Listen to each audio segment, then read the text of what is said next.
The Rare Collection. This is going to be a very long post, but I need to get it out there. I have been married 17 years, have 3 children with my wife. The last year has been somewhat rocky and we have had very little bonding. It started to pick up a few months ago and I thought we were getting back in track, but it seems I was wrong. Last week I got a Facebook message from someone who said my wife slept with their husband. I didn't want to believe it but asked some questions, and it seems they were friends 20 years ago, and about 3 years ago they meet for lunch a few times, and it turned into some fooling around and then meeting just to hook up, and the last time bonding. He ended the relationship then, and I was told my wife was upset with this. I wanted to approach my wife but decided to see if I could find any proof. They only communicated through Facebook Messenger and deleted everything.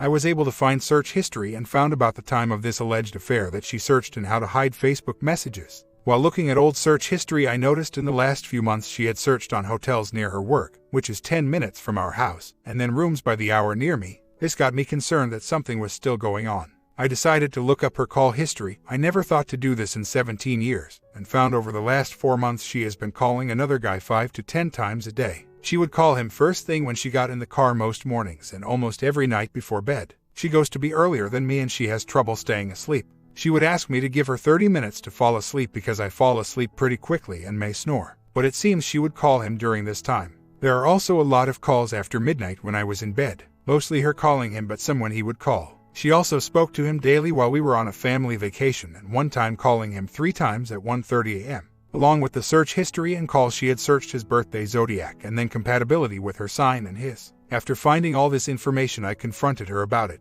To start on the first relationship, she said they meet for lunch a few times years ago but were just older friends, and he was crazy. And his wife was always jealous of her and she doesn't want me to message with her. She only asked for an overview of what she told me and not the details, which I found strange. On the newest relationship, she said they were just friends. My wife's father passed away about 10 months ago and she has said I wasn't there for her emotionally, and that they talk and have become good friends because it didn't seem like I cared. She meets him at restaurants she goes to every week. He is a bartender there. She had actually talked to me about him last year before they started talking.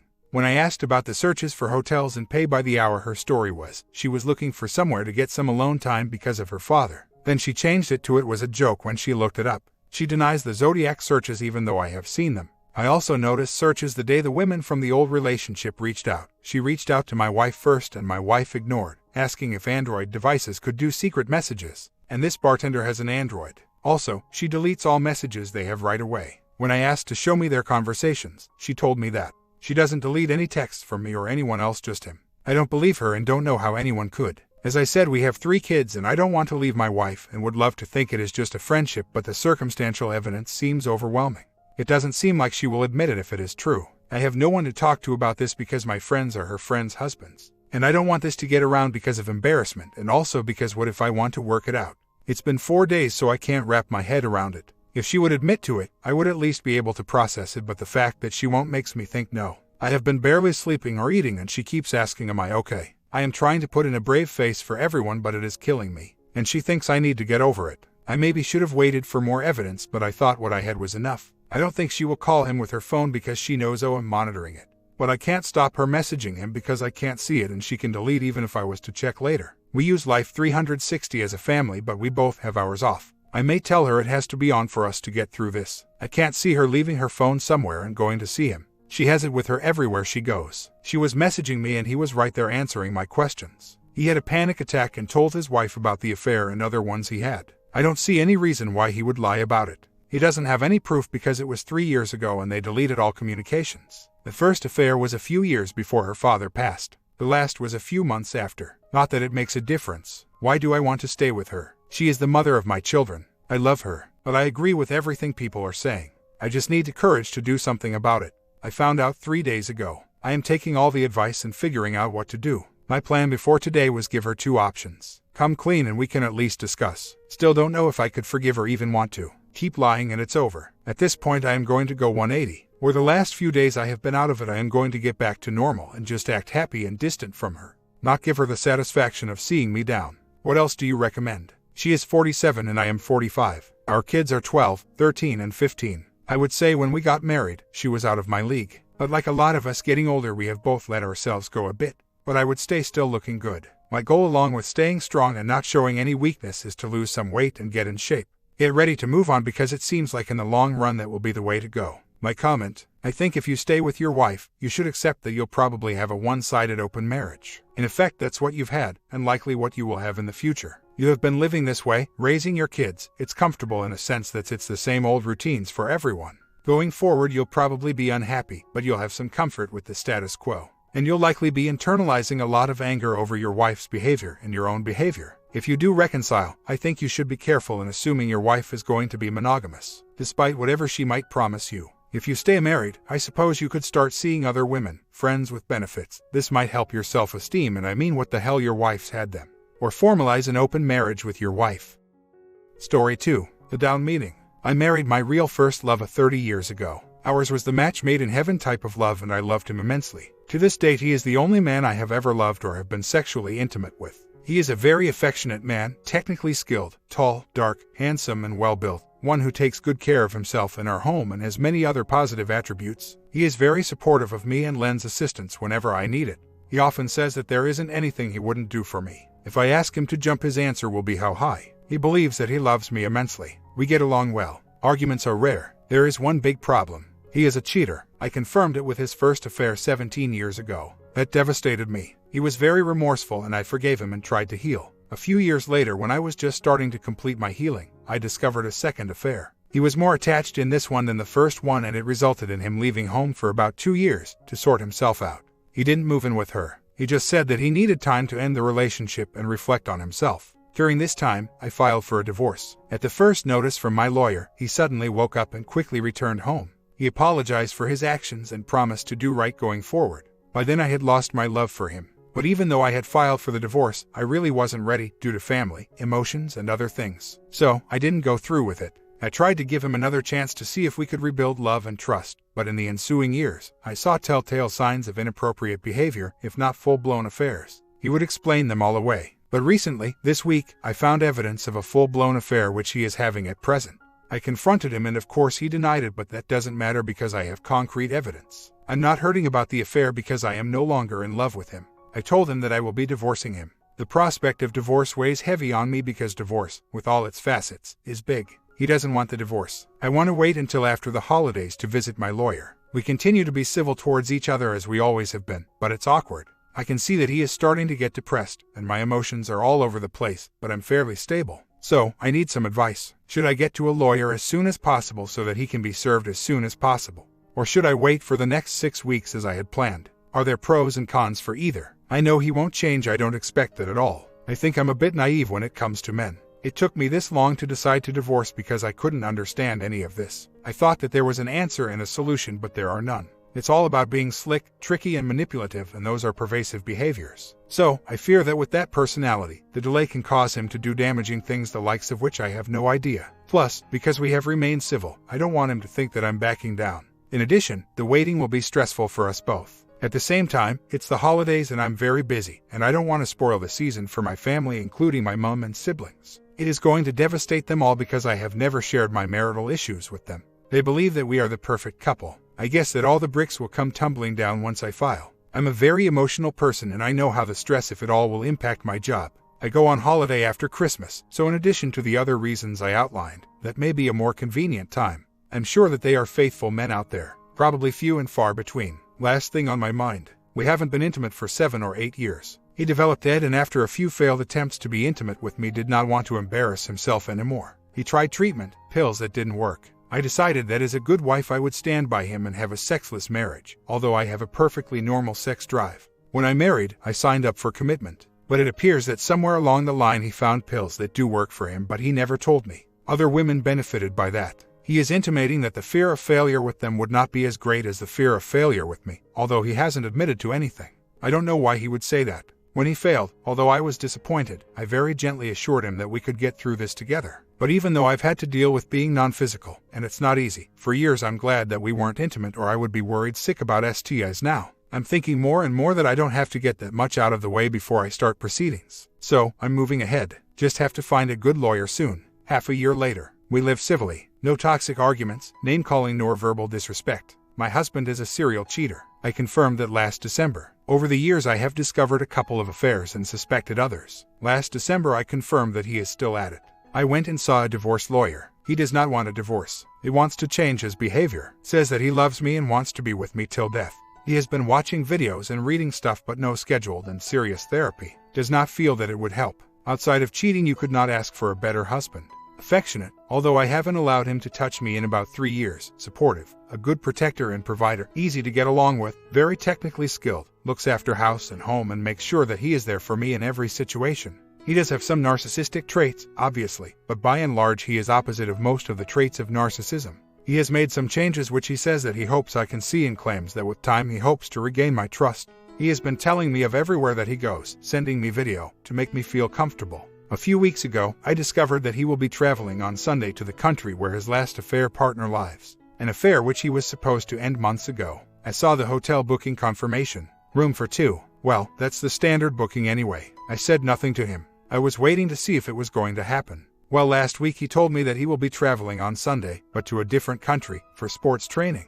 He travels due to sporting activity, a few times annually. What should I do? Should I ask him for proof of where he is going in the hopes that he would cancel the trip, thus helping him to help himself? If he knows that I know and he thinks that I'm upset, he would cancel. He is that kind of guy. Or should I let him go, make him uncomfortable when he is there with all the suspicions, and then confront it when he gets back? He knows that I'm on the brink of divorce. Here is the other shameful side of the story. It is so crazy and embarrassing that I have not been able to communicate it anywhere and to anyone until now. Here it comes. My husband has erectile dysfunction, ED. We discovered this 10 years ago while he was having an affair. The commonly prescribed drugs did not work. He had issues maintaining the sexual side of things with that P, although she was very physically attractive. I don't think she knew it. He was just absent from her sometimes. Once he ended that affair and we decided to reconcile, we attempted to make love about twice and he was not capable. He was very embarrassed and became depressed and withdrawn for a while. I explained to him that for me sex was not the most important thing in a relationship and that I accepted it as an illness and I would continue to be faithful as we rebuilt.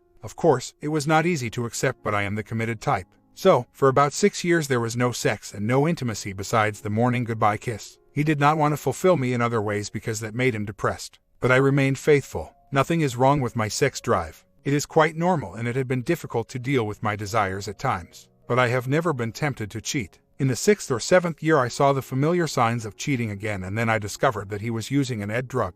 He denied that they were his, but I doubted and I was right. That's when I stopped him from even touching my hand or anywhere on me, even casually. I wanted to divorce and I tried to prepare myself for it emotionally, but it's been hard. Apparently, he doesn't mind failing with other women but can't bear it to fail with me. So, it's been 10 years since we had sex and 3 since we've been touching in any meaningful way. Mainly by accident. I know it sounds crazy. He says that he does not desire sex. But this is what I know. He has always had high desires for admiration, acceptance, and much affection. Those are the narcissistic traits. He says that he has messed up our marriage and does not know if I would ever be able to clean the slate, forgive him completely, and move on in a normal manner. I have explained to him that it is not impossible, but it will take time. But he seems to be impatient and doesn't function well without lots of affection. So, I feel that here is why he is probably reaching out to the AP. He probably wants a bridge until he can get me back. Not making any excuses for him, but here are some facts. He was verbally abused by his father growing up.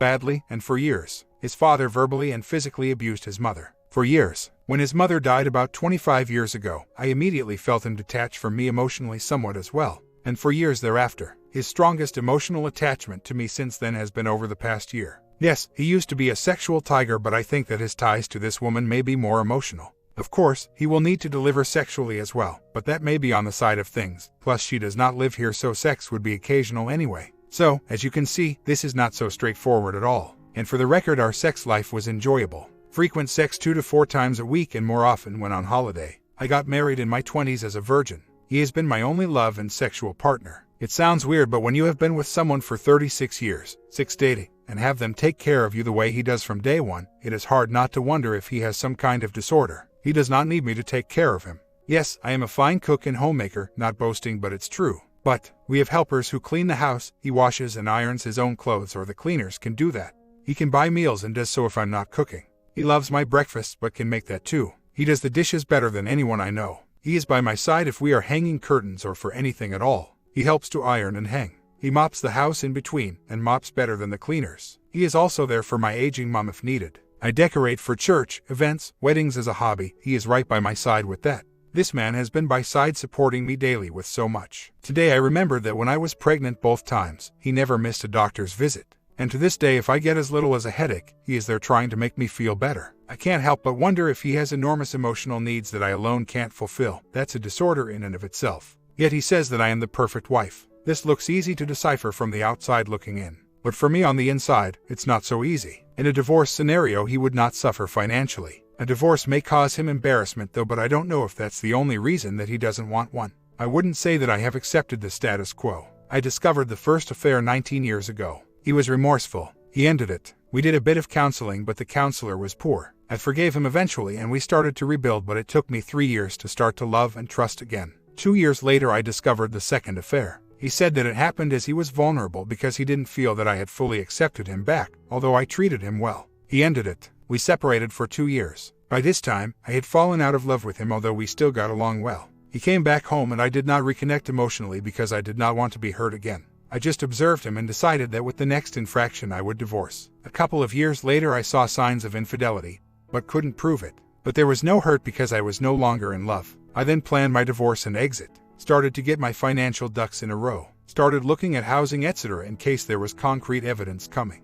Well, the concrete proof came December last year. I confronted him, he had to admit, and I went straight to the lawyer. He did not cooperate with the process. He felt that he could be fixed and we could be saved. He ended the affair, and over the past several months we have had the most in-depth, open and meaningful discussion in years. He says that he is older and wiser and appreciates me and the marriage more, and he is requesting to be allowed to hug me at least once daily and for me to touch him so that he doesn't feel the need to reach out to anyone else. I can think of no reason other than to be with his AP, but he showed me his e-ticket last night, which seems to confirm that he is going to the country he said he was going to. This is indeed a mystery yet to unravel itself. I don't know what to make of it. Yet, he is involved in a sport for which he represents his country internationally. He travels a few times annually as a result. He has used this to help mask his infidelity. He has taken at least one woman I know of from our home country with him on one of these trips. He meets women involved in the same sport when he travels and befriends them. Once he is overseas, he can easily have any AP stay with him in the hotel room. You may have met this latest AP while training in that country in May 2019. In December last year I discovered that he traveled back to that country in December 2019 to spend a week with her. He had lied and said that he was going back there for training. When I married him, I had loved him very much. A few years and I had loved him more. I told him that if he were to become paralyzed from his waist down, I would still love him and remain faithful. He's taken advantage of that stance. I do have a normal drive and wish I had a normal marriage that involved bonding. There are only two solutions to that. Either cheat or divorce and have a physical partner. I see no value in cheating, and that's not in my DNA. I value and respect my body, and so I would not have casual bonding. At the same time, I'm not eager nor inclined to give my heart to someone again. So, I live non-physical. Sometimes it's hard. Well, here's the thing. I haven't touched him in 3 years because he'd been touching another PPL immediately before that while I was still touching him. Any mature man who wanted to save his marriage would have done the reconciliatory work so that he could be touched by his wife. But he continued to violate. So why should I touch him? I'd been planning my exit strategy and really didn't care who he touched nor in which manner. Here's the bottom line. Whether I've been touching him or not, he's been touching another PPL and doing more intimately. So, we actually like each other. I'm no longer in love with him at this point, but we are actually friends. He claims that he both loves and likes me. It's all bewildering, but we do actually still have chemistry. It does not mean that I wouldn't divorce him though. It's top of mind for me. I do believe that after a divorce and the dust settles, we could be best friends again. My general state of being is happy. My happiness comes from within, absent external influence. I have been this way from a child. It doesn't mean that I am happy about my marriage. I certainly am not. I am disappointed. I have had days when I wasn't functioning properly at work, and I have had periods of sadness and even short bursts of anger. Anger is not an emotion that I am really acquainted with, in general. But overall, I feel happiness way more than those negative emotions. My mother says that I was born peaceful and that she had to keep checking on me as a baby because I did not cry much, not even when hungry. I've always tried to make the best out of life and not let any negative thing consume me. That's just the way it is with me, but I am fully aware that the state of my marriage is not healthy for me. I really did hurt over the first and second affairs. I am apt to feeling emotional pain more than anger and bitterness. But over time, as I detached emotionally from my H in order to protect myself from pain, I really didn't care what he did, as I was focused on my exit strategy. No, I am not financially dependent on him at all. Hallelujah. But that may be part of the problem too. He has said that he feels more important to and needed by these women who tend to be beneath him financially. He always maintains that he loves me, but I would say to him that I'm not into polygamy. We are more like good roommates, and that's because there is no physical intimacy. There is no way that I would allow physical intimacy with him, even if he could, while I was involved with other people. That's what I call tolerating his affairs. Cutting all physical touching with him to the point where I do not even allow him to hold my hand keeps me peaceful. We are in fact separated, although we live in the same house, so I really don't feel abused the way I should. I know that he would like to change. He says that what he has done comes from a place of selfishness, and that's all he needs to focus on, and there is no therapy that can help him with that. But I'm driving his vehicle while he is overseas, and in the glove compartment, neatly hidden at the back, I found receipts for counseling services from the family counselor we had seen when I discovered the first affair. To my mind, that counselor was not effective and the program wasn't great. But he went back for counseling some years later unknown to me. Obviously, it didn't work. When I think of divorce, I don't do so with thoughts of finding a man who will love me properly. I don't mean to offend any of the men here, but I think that finding an emotionally healthy man who is free of addictions, financially stable, kind, faithful, morally grounded, and committed to sacrificial love in order to properly maintain his relationship would be a long shot. I wouldn't be looking for perfection because I'm not perfect neither, but to even find the foundational basics for a happy relationship, marriage would be difficult. My guess is that it's about 1 in every 100 women who divorced, especially at my age, I'm in my 50s, who were able to find that kind of man. And when you add sexual ability to it, more older men actually have it than we think. So, when I do a cost-benefit analysis to divorcing, here is what I come up with. In a divorce, 1, I lose out big time financially. 2, my adult children lose financially too. There is real estate, cash, which we have accumulated for them, which we may not be able to give them anymore because we may now need it for ourselves individually. This economy has not been kind to them, that's why we want to give them a good start. 3, I lose everything else my husband has to offer, and that is plenty. 4, I end up alone for the rest of my life. Living alone is no fun, especially if your health is not optimal, as is the case with most old folk. The pros of divorce: 1, I get rid of having had to wonder if my husband will change. 2, I disallow him from having women while still married. That's basically it, folk. I've said it here that I am happy outside of my marriage. I can't say that I will get rid of the hurt and pain and anguish because I have none, since we live as if separated, as roommates that support each other. Neither can I say that I will regain my dignity because I did that when I stopped him from touching me. But I can say that I would give myself the chance to find a wonderful man. But that's a 1 in 100 chance. I know the devil I have, but I don't know the devil I could get. So here is what would make the most sense: for him to change his behavior so that we could reconcile. But I understand that that's probably a 1 in 100 chance too. If he could change, I would have a really great husband. I know that he wants to, but he is not getting the right help. I do not hate him, neither do I have bitterness nor animosity towards him. I believe that his last spate of affairs could have been due to me cutting myself off emotionally from him and cutting all physical touching. He can't survive that, and I really don't care where he went, goes to get it. But I think that he's learned a lesson. He can't have me and other women too. He doesn't really have me. He knows that. It's on paper, marriage certificate, but I'm not here. I'm his good roommate. He says he wants me back. He wants romantic love with me. He wants us to start to spend time together again. He wants to start with a monthly date night and build from there. He wants us to enjoy grandchildren together. First one is in its way. He wants to be here if I should get sick. He wants. But he knows the rules now. He can't have his cake and eat it too. This roommate state can't last forever. I won't allow it anyway. And because I don't hate him, if he could do the work for lasting change, I would reconcile. I'm not in love with him anymore, but I know that the flame is not completely gone. It can be rekindled with time and the correct behavior. But if he can't do the work, then the obvious choice would be to let it go. I know that the law can protect my children's inheritance. It is what we want to give them. No, that's at risk. Let's say, for example, we had cash of $200 set aside for them to help them with down payments on homes. Our home was worth $750 and it costs $500 to buy a decent new house. When we split the proceeds from the house sale and each of us ends up with $375, we would need to use the funds we had for the children to help with purchasing new houses for ourselves. I can't make him move. When I visited the lawyer last December, she said that under our country's law we must separate for a full 12 months before we can file for a divorce. She said that we can either live in separate houses or we can live in the same house as long as we don't share the same bedroom and don't do anything for each other. I felt that the former was easier to do, plus we don't have a spare bedroom at present. So, I asked him to move out. He said that he's not moving out because he wants to stay and work on our marriage, and if I don't want to work on it, I can move out, but he's not going anywhere. My children are in their 20s and are well educated but have not yet found the types of jobs they were educated to do. They have had to accept low-paying jobs, and even so intermittent and unstable ones, which have been further impacted by lockdown. So, we want to help them. All my aunts, my mother and grandmothers had relationships, marriages with irresponsible, mostly cheating men. Even the ones who live overseas. None of them found love again. I'm not saying that it's a reason to stay with an abusive man. I'm just saying that when women are considering leaving the marriage, they should not do so thinking that they will necessarily find a good man to replace their husbands. Instead, they should focus on living happy alone, and then if a good man comes along, let that be a bonus, or they could become severely disappointed. It's the first time we spoke since I confronted him on Monday morning. I told him I was leaving this weekend. He is hurt and disappointed that I took action before he returned, because of course he would have wanted to be able to talk me out of it. Now he is concerned about who else knows, who have I told, what I told our adult children, what I will tell my mother, etc., etc. Our children obvious know that he's been unfaithful, but I never told my mother and siblings. They all think he is a saint. Me moving out is hitting him hard, and for the first time ever he is asking about therapy. He is asking me what I think he needs to do so that he is never unfaithful again. He is asking me who I think is the best therapist on the island.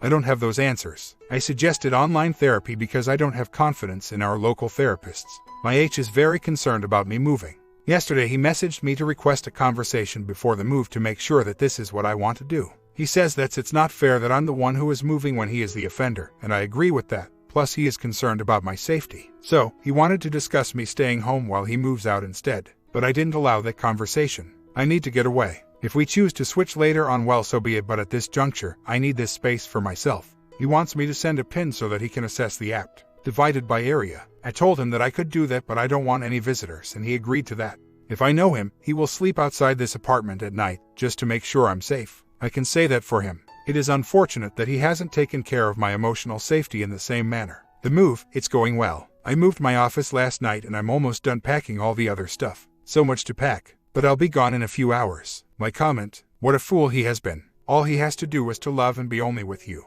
I am starting to wonder if young men in your country are encouraged to have a mistress, told that everyone has one.